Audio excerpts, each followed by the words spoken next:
La ilaha illallah Muhammadun Rasulullah alaihi salatullah wa alihi wal ahibba.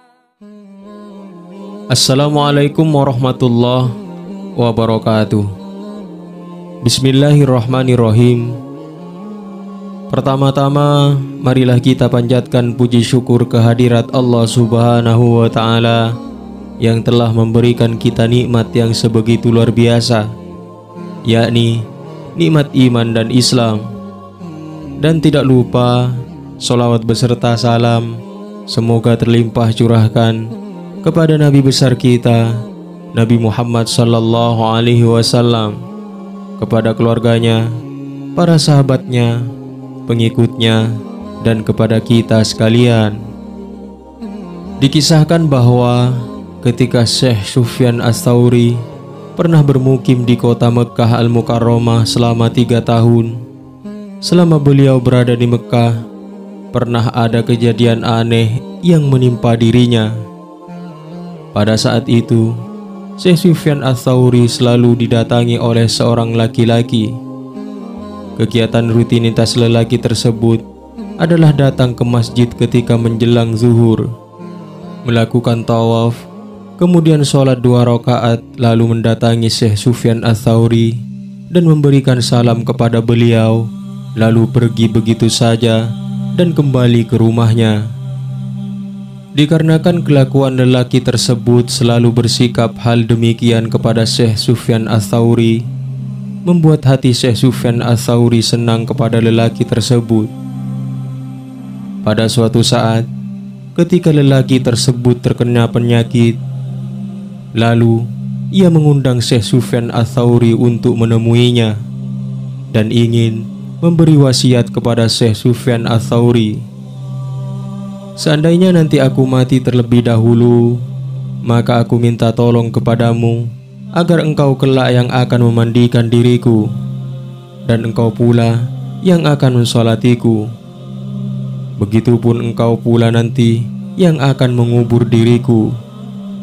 Namun setelah selesai semua proses pemakaman diriku pada malam itu juga, janganlah engkau tinggalkan diriku sendiri di dalam kuburanku.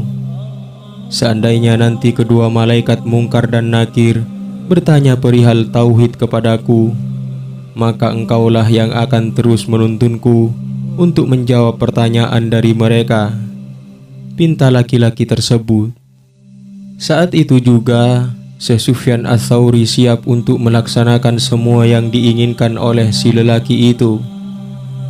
Tak lama dari kejadian itu, lelaki itu meninggal dunia.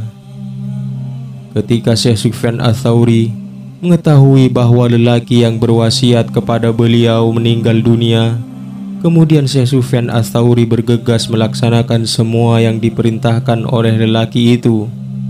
Beliau juga menginap di kuburan lelaki tersebut. Ketika larut malam, saat Syekh Sufyan Ats-Tsauri tengah sadar, antara tidur dan sadar, beliau mendengar suara tanpa rupa memanggil beliau. Wahai Sufyan Ats-Tsauri, sebenarnya engkau tidak perlu menjaganya, tak perlu juga bagimu untuk menuntun dia, dan tidak perlu engkau menenangkannya, karena yang akan menenangkannya adalah kami, yang akan menuntunnya juga kami. Itulah kalimat yang didengar oleh beliau. Kenapa dia tidak memerlukan semua itu? Jawab Syekh Sufyan.